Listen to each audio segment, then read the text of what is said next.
샬롬 반갑습니다. 오늘은 예레미야 8번째 시간, 우리가 예레미야 32장 이하의 말씀을 우리가 좀 한번 보려고 합니다.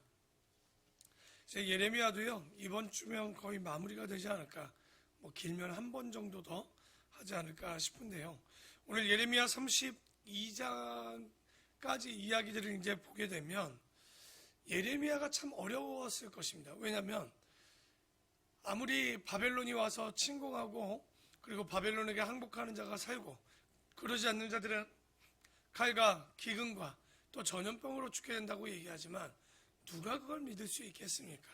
왜냐하면 눈앞에 보여지는 현상이나 이런 모든 일들은 믿을 수 없는 상황 가운데 가게 되는데, 그때 이제 선지자들의 특징 중에 하나가 뭐냐면 이들이 미리 예표가 되는 거예요. 미리 예정이 되고 증표가 되어서 예레미야를 보면서 그런 일이 진짜 벌어질 수 있겠구나라는 생각들을 갖게 됩니다. 오늘 우리가 이제 보게 되는, 그리고 보았던 30장에서 32장의 전체적인 내용은 분명합니다. 바벨론 왕이 분명히 올 것이고 이제 그 왕을 피할 수도 막을 수도 독일킬 수도 없는 것, 그리고 잡혀가지 않으면 칼과 기근과 전염병으로 죽을 것이다. 그러나 30장부터 32장까지 계속 이야기되고 있는 것은 내가 반드시 돌아오게 하시겠다라는 하나님의 음성이었습니다. 그러나 믿기 쉽지 않다고 그랬죠. 그때 하나님께서 예레미야에게 얘기합니다. 너의 사촌 하나멜이 너에게 와서 너의 분깃 곧 땅을 사라는 일들이 있을 것이다, 이 얘기를 하게 되는데요. 오늘 한번 1절을 볼까요? 유다의 시드기야 왕 10째 해, 곧 느부갓네살 18째 해, 여호와의 말씀이 예레미야에게 임하니라. 여러분, 이제 시드기야 10년이면 이게 BC 587년입니다. BC 586년에 이제 곧 나라가 망하게 되는데요. 1년밖에 남지 않은 거예요.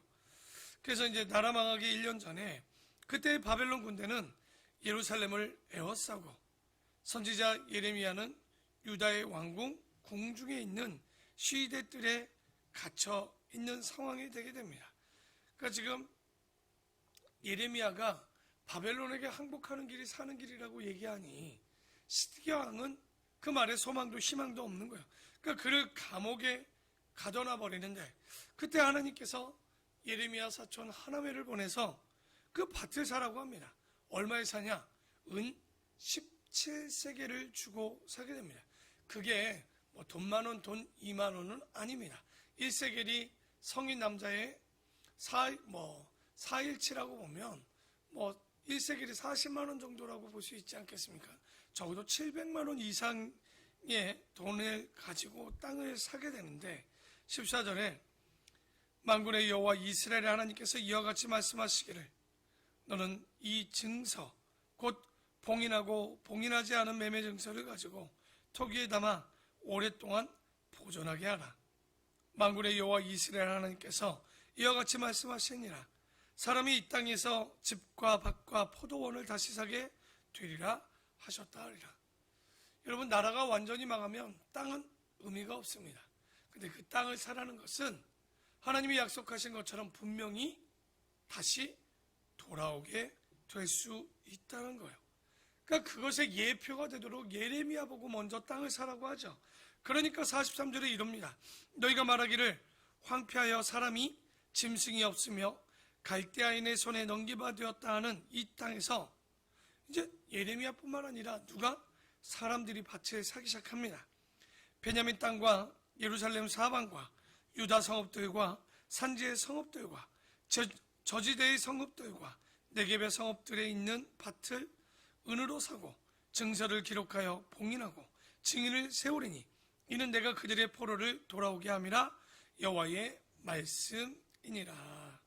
이처럼 하나님께서 예레미야에게 네가 먼저 땅을 살면 분명히 그 다시 오게 될 것을 믿게 될 것이고 사람들이 그것을 믿고 땅을 사게 될 것이라고 했는데, 아니나 다를까 예레미야가 땅을 사니까 사람들이 의심의 눈초리로 보다가 이건 분명히 돌아올 수 있을 거라는 생각이 들어 그들도 땅을 사게 되는 거예요. 그래서 예레미야가 이 얘기를 하고는 있지만 솔직히 예레미야 자신도 쉽게 믿어지지 않는 내용인데 하물며 다른 사람들이 그것을 믿을 수 있겠습니까? 그러니 시드기야나 혹은 거짓 선지자들의 음모에 의해서 감옥에 갇히는 일들이 참 많았는데 예레미야 인생은 이런 시간이 40년이었습니다. 참 우리가 삶을 살아가면서 어렵다, 힘들다, 목회가 힘들다, 신앙이 어렵다 하기에는 예레미야를 볼 때마다 참 예레미야는 얼마나 기가 막힌 삶을 살았는가 우리가 다시 한번 점검하게 됩니다. 자, 이제 33장. 항상 우리는 33장 하면 33장 3절 이 말씀만 기억하고 있지만 실제 33장은요 다른 이야기를 하고 있는 것이 아니라 다윗에 의해서 한 의로운 가지가 날 것에 대해서 이야기합니다.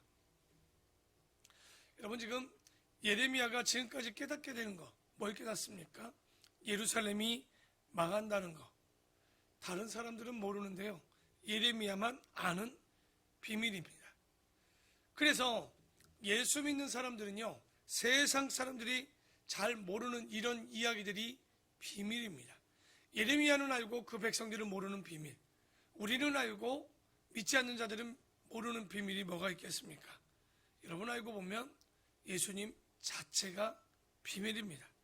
그리고 우리가 죄지었지만 우리의 죄를 위하여 십자가에 피 흘려 죽으신 예수님, 그게 바로 비밀입니다. 그리고 사람이 죽어 음부나 스올로 내려간다는 것도 비밀이고 믿는 자는 낙원 가는 것도 비밀입니다. 더더욱이 예수님이 하나님의 아들임을 비밀인 거죠. 우리가 이런 기본적인 진리를 알고 있는 이 비밀이 비밀 중에 비밀인데 재밌는 것은 우리는 다 알고 있어요. 그러나 믿지 않는 세상 사람들은 알지 못하는 거죠.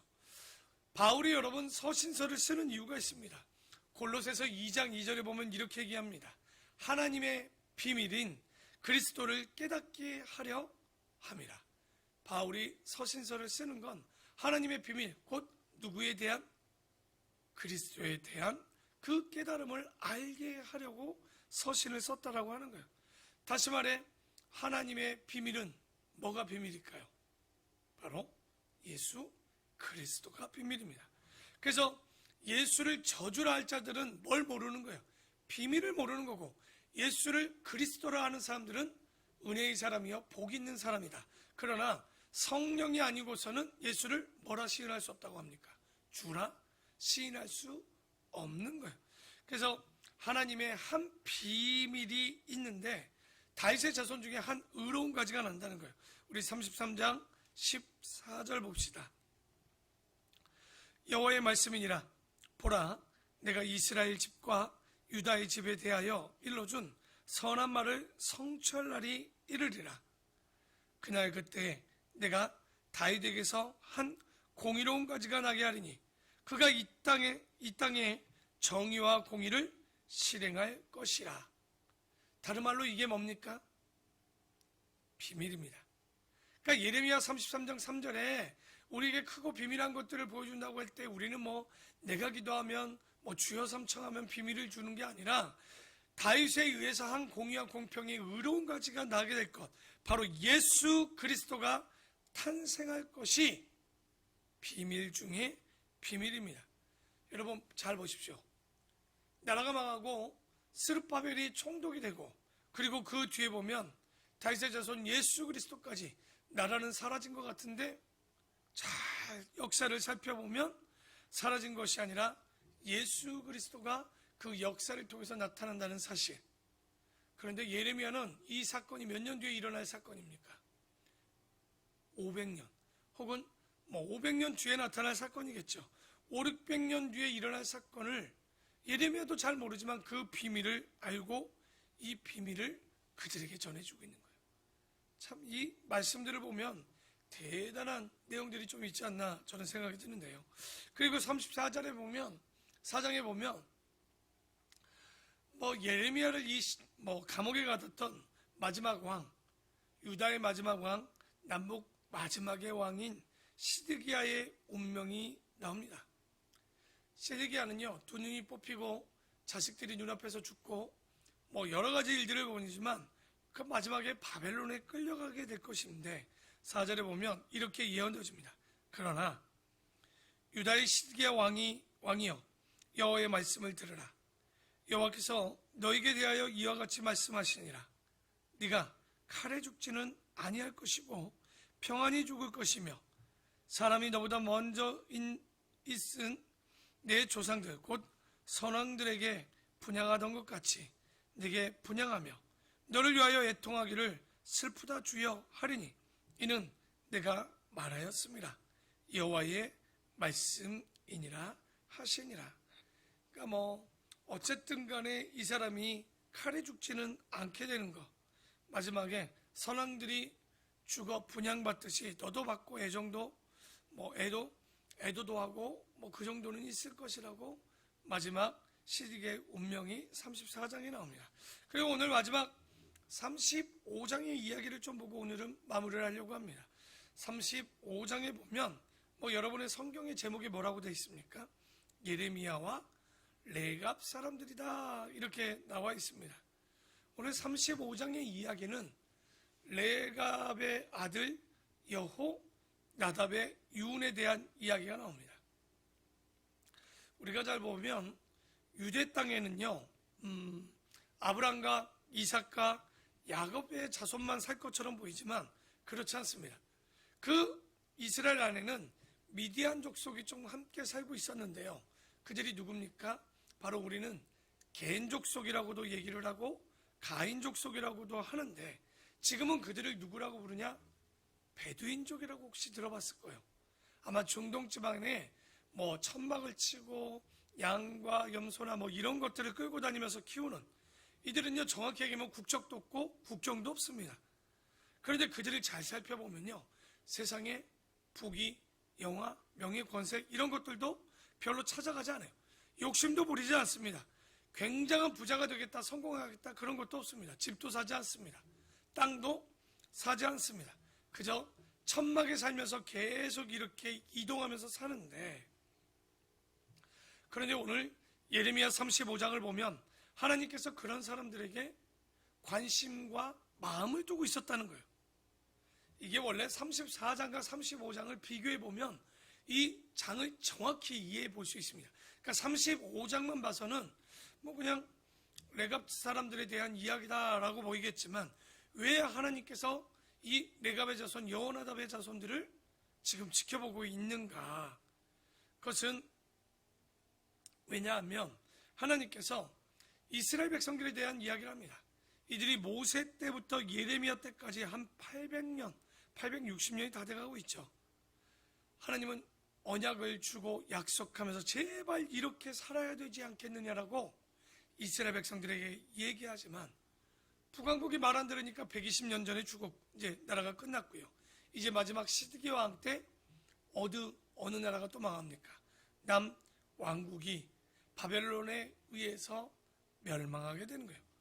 그 원인이 뭡니까? 그들이 하나님의 약속과 규례와 율례를 지키지 않았기 때문에, 그러니까 우리가 구약을 계속 보고 있지만 계속적으로 반복되어지는 이야기는 그들이 그 이야기들을 듣지 않았다라는 거예요. 그래서 우리가 이 레갑 자손 여호나답이 어디서 나왔는지 혹시 기억나십니까? 기억나야 되는데, 북이스라엘에 여러분 기억나? 아합을 치도록 예후를 세웠던 기억이 나죠. 엘리사가 기름을 부었던 예후가 아합과 이세벨을 다 치러 갔을 때 어떻게 합니까? 그때 예후가 묻지요. 길 가다 누구를 만나냐면 여호나답을 만나서 너희가 나와 함께 아합을 치겠느냐 했을 때 이 레갑 자손이면서 베냐민 집단이었던 이 사람들이 함께 아합을 쳤던 것이 한번 나옵니다. 그리고 또 한번 여기서 나오는 건데 1절 한번 볼까요? 유다의 요시아의 왕의 아들 여호야김 때 여호와께로부터 말씀이 예레미야에게 임하여 이르시되 너는 레갑 사람들의 집에 가서 그들에게 말하고 그들을 여호와의 집 한방으로 데려다가 포도주를 한번 마시게 보라는 거예요. 그러니까 하나님께서 예레미야에게 레갑 자손들을 한방으로 불러서 포도주를 먹이라고 하니까 5절에 레갑 사람들이 이렇게 얘기합니다. 내가 레갑 사람들의 후손들 앞에 포도주가 가득한 종지와 술잔을 놓고 마시라 권해봤더니 그들이 이렇게 얘기했다는 거예요. 우리는 포도주를 마시지 아니하겠노라. 레갑의 아들 우리 선조 요나답이 우리에게 명령하여 이르기를 너희와 너희 자손은 영원히 포도주를 마시지 말며 너희가 집도 짓지 말며 파종도 하지 말며 포도원을 소유하지도 말고 너희는 평생 동안 장막에 살아라. 그리하면 너희가 머물러 사는 땅에서 너희 생명이 길리라 하였다는 거예요. 그러니까 레갑의 자손 여호나답의 유언을 지금까지도 뭐하고 있는 거예요? 후손들이 몇백 년이 지났는데도 지키고 있었다라는 거예요. 그러니까 지금 하고 싶은 얘기가 있는 것 같죠? 14절 한번 볼까요? 14절에 보면 레갑의 아들 요나답이 그의 자손에게 포도주를 마시지 말라 한 그 명령은 실행되도다. 그들은 그 선조의 명령을 순종하여 오늘까지 마시지 아니하거든.